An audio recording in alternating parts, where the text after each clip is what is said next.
Hi, I'm a Barn, and today we'll be arresting this guy, leader of a group called the Peggies. Project at Eden's Gate, PEG. Peggies is what the locals call them. No, there may be swearing in the video because of characters' dialogue or the cutscene that has some swears in it. I didn't swear in the video, but just for those that are sensitive to swears and vulgarity language, please be warned.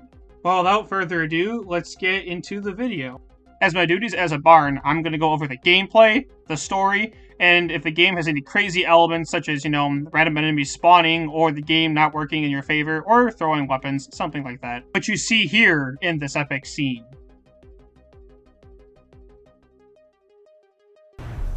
And there's a lot of notifications that pop up on your screen as well. A lot of notifications that pop up on the screen as well, while you're going on your quest to defeat different cult shrines, as you can see on the screen right here, or different enemies you can see with a red dot right on their screen. The enemies themselves are pretty easy to kill, and they did not require much effort. The building you see right in front of you took a lot more effort, but that wasn't as bad also. The game requires a lot of stealth in order to successfully kill all your enemies, which kind of adds a nice nuanced twist to it as well. Looting bodies also was pretty nice. You got a lot of new weapons or ammo, which is good for future firefights. The minimap is pretty expansive as well, and covers a lot of area in the game. The map even shows you what events or characters will be needing your help, as you can see with the guns for hire right here.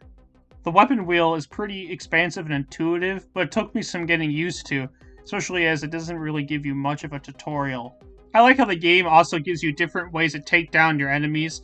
For example, you see a bunch of different enemies over this cliff. There's a guy right across the screen bullying the other innocent human being, and there's the woman down there who will defend your other enemy in battle. That's why you gotta sneak around, as I'm doing in this video, go into the enemy after fall off the cliff, and then going for the takedown, which you can see right here, followed up by me or you going up to the next enemy, which you can climb up on top of the little scaffolding bridge, and then you can get another takedown to kill the enemy. That's just one way of doing things, and then you can liberate your friend.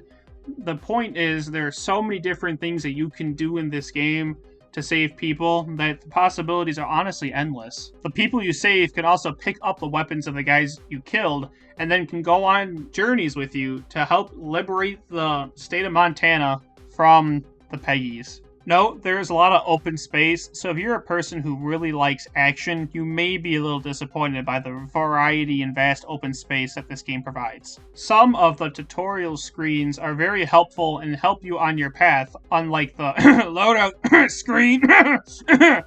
While you're marking enemies, also your teammate that you rescued earlier can go and scout the area in addition to that, or kill enemies.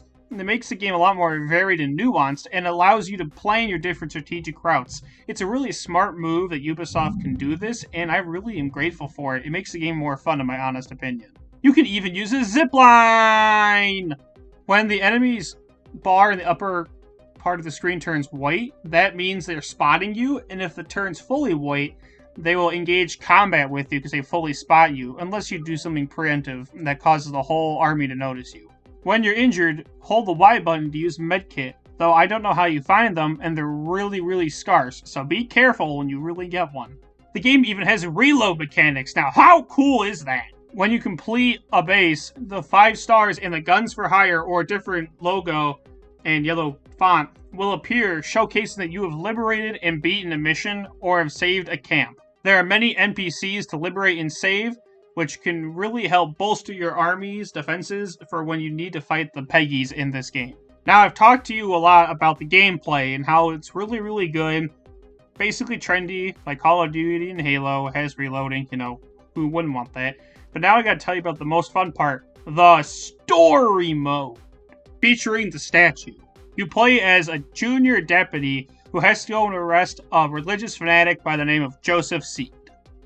You must save your 3 other deputies and sheriffs from Joseph Seed's brothers and sister, as you can see on the screen now.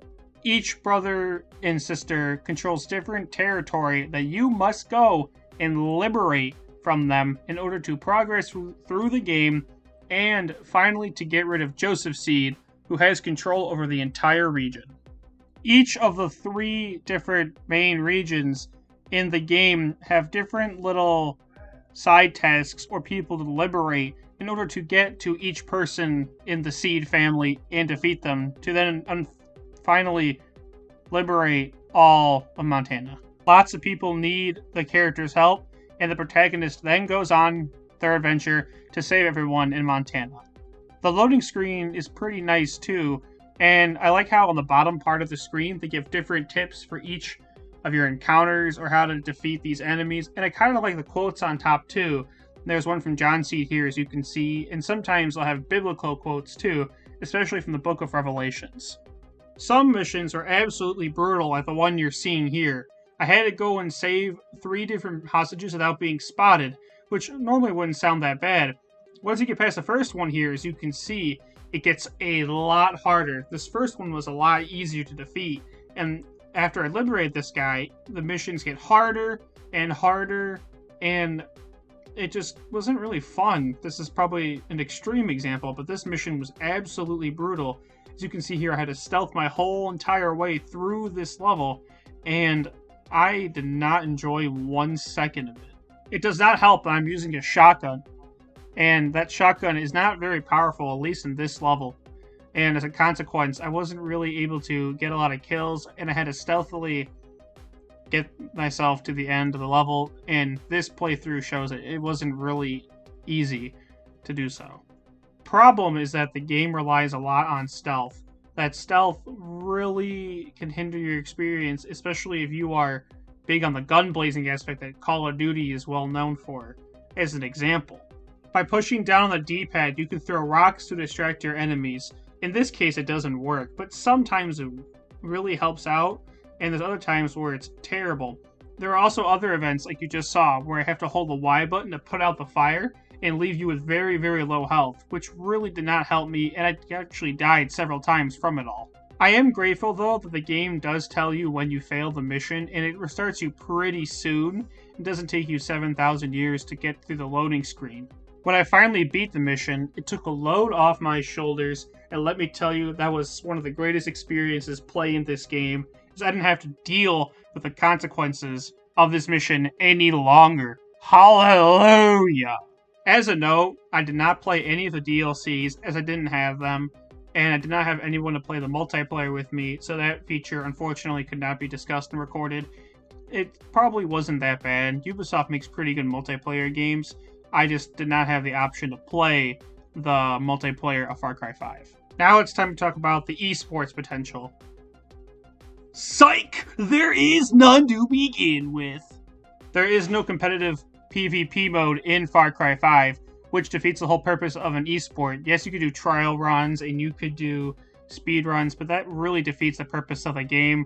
The game wasn't meant for that. The game was meant to be an open world first-person shooter RPG made by Ubisoft that could make the player feel like an absolute amazing person while playing through a really decent, I thought it was a decent story. Therefore, you do not need esport coverage of this game. It defeats the purpose. You're better off playing Call of Duty Modern Warfare the reboot or a Halo game instead, because they're way worth your time for esports compared to Far Cry 5. Otherwise, the game is a lot of fun, and I really enjoyed it. The esports doesn't hinder my gameplay of it. In fact, it really doesn't change anything. The game is still really fun to play by yourself, and you don't have to worry about being in a competition, so nobody has to drive you absolutely insane. In fact, I really like it, and I really hope that this game thrives at least 5-10 years down the line. Transition! Now for the score of the game. I give Far Cry 5 a 4 out of 5. I hope you liked this review / introduction of Far Cry 5. It was really fun for me to make this, and I really hope you got a lot out of it. Please like and subscribe to this video and to my channel. Please go to the descriptions to see the Facebook page, the podcast, the Twitter, the blog, and Thank you again for watching this video, and have a great day.